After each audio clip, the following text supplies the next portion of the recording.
What's going on, everybody? What's going on, everybody? Hope that you're having a good evening. CTM Sports, talk about it today.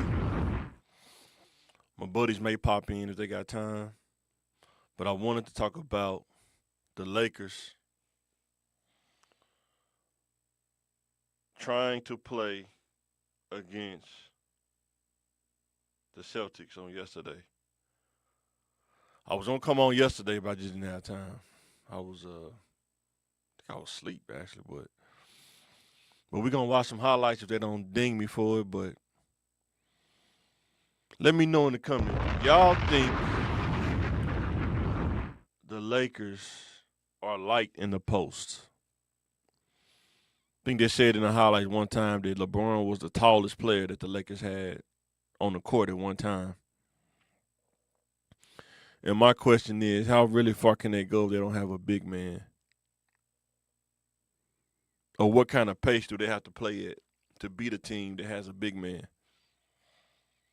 So if you to get into some of these highlights real quick, let me pull it up.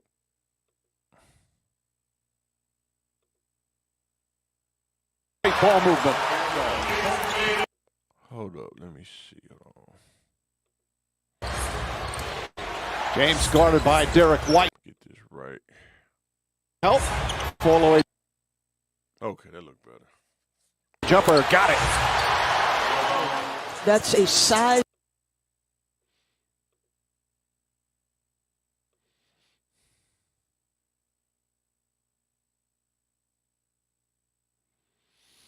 Okay. Don't want to play that. James guarded by Derek White. Brown looking to help. Fall away jumper, got it. That's a size differential that could be problematic. The Lakers had a great start. It's just toward the middle. I think In OKC. Tatum. That's when they really started. Three-pointers, Gary.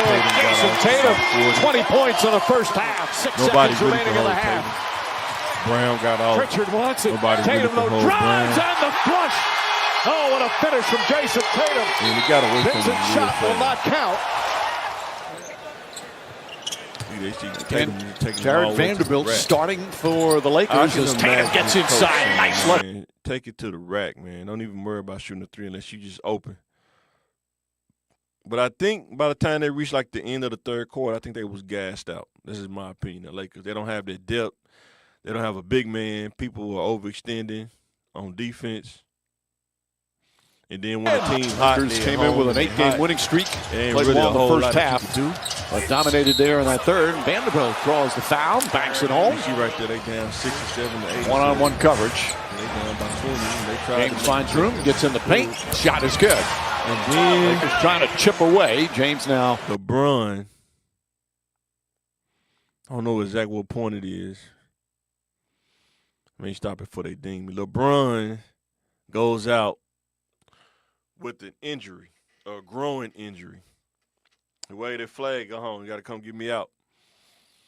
So hopefully he's not out a couple games because sometimes a growing injury can have you out because you hurt that you strain that groin. Sometimes them injuries take a little bit to heal from.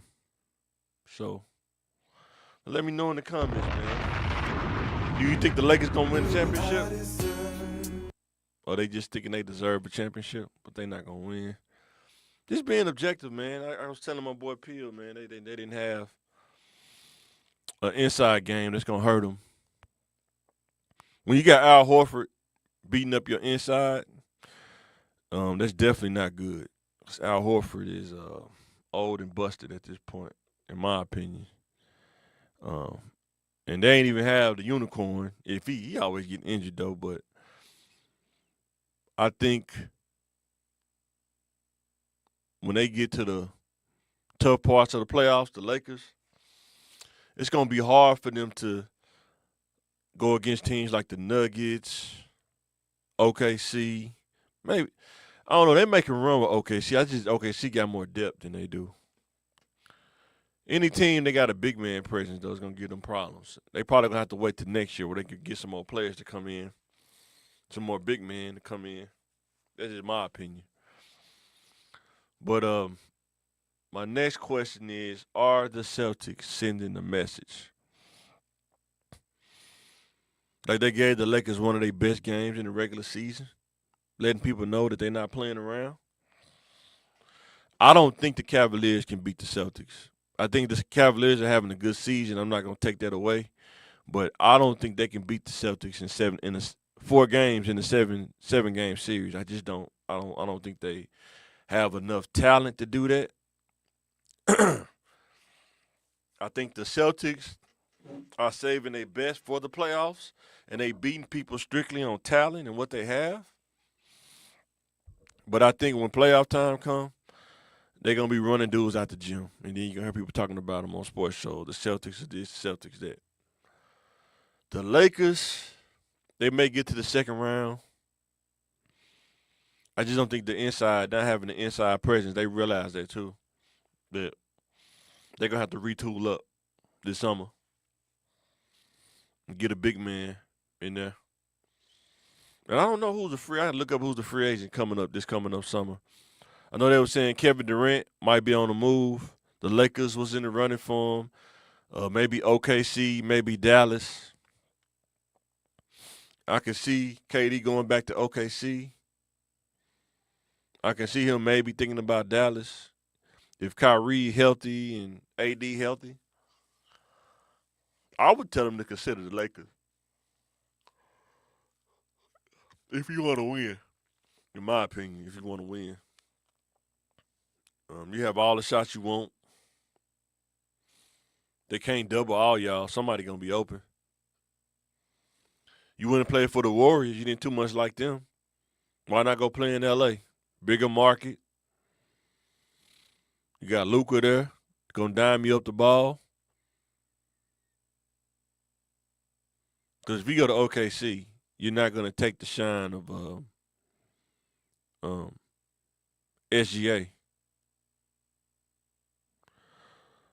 But if you go to LA, they can fit you in seamless, put you at the 3, LeBron at the 4, Luka at the 1, get them a big man, y'all off to the races, outscoring everybody. I'm wondering why he didn't go back to the Warriors. If he would have went back to the Warriors probably would have won a championship this year. They probably would have won. But let you know how personal it was for him.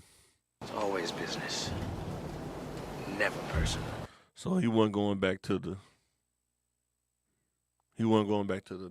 Warriors. So my last topic before I get up out of here is Lex Luger up for the Hall of Fame. Had Cody come surprise him. We was working out with DDP. Shout out to Lex Luger, man. One of the best physiques you will ever see. Whether on PEDs or not on PEDs, still had one of the best physiques you will ever see. I mean, it got to be like him, the Ultimate Warrior. Who else had an unreal physique? I think the most complete physique, like him and the Ultimate Warrior, maybe Ricky Martel, maybe in the 3, like the bottom part of that list, something like that. Like, but other people just had different attributes when they got on this stuff. Like Hulk Hogan had the arms.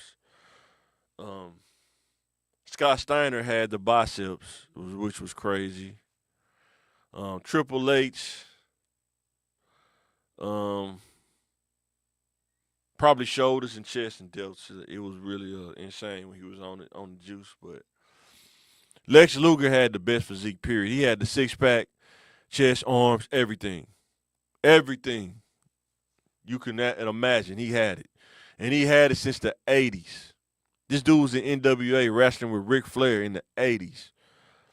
And then in the 90s, he had that same physique.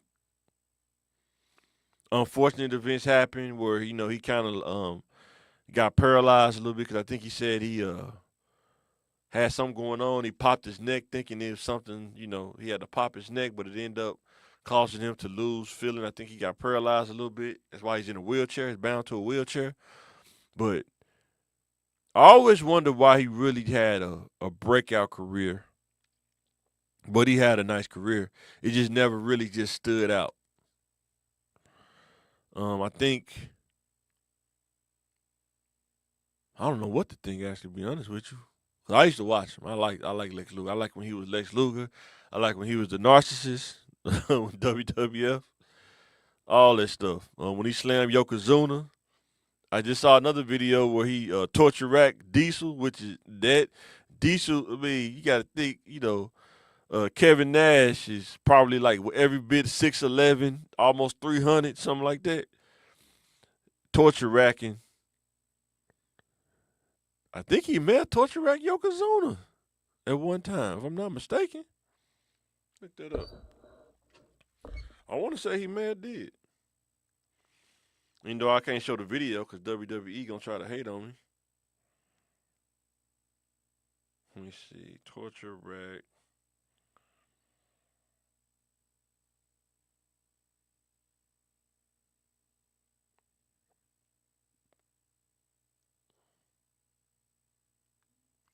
And we all know how big Yokozuna was.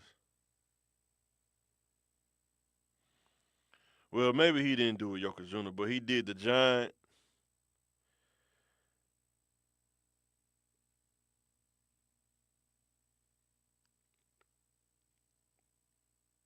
He did a lot of people in the torture rack. That ain't easy to do. And he had some great matches too. I just don't know why he never really just went there though. But it's all good. So now he's in the Hall of Fame. He deserved to be there. He was great for wrestling. Like I said, greatest physique you ever see. Go watch some of his videos on YouTube. We got a lot of them on there. Like I said, he been wrestling since NWA days. I might try to make a clip out of it and put some of the videos on there. If WWE don't ding me for it. But he definitely deserved to be in the Hall of Fame. Shout out to him, man. So with that being said, I'm finna get ready to sign out this thing. CTM Sports, just want to come by and talk about that today. Let me know in the comments what you think about the Lakers. You think the Lakers gonna pull it off or try to get at least high in the playoffs, or you think they don't have enough this year? What do you think about the Celtics? You think the Celtics are gonna win the championship? They're gonna repeat again, or do you think the Cavaliers gonna give them a run for their money? And also, do you think Lex Luger deserves to be in the Hall of Fame? I think he does. He does. But let me know in the comments what you think. This is Mike, CTM Sports Live. Hit the subscribe button, hit the like button, and I'm signing out.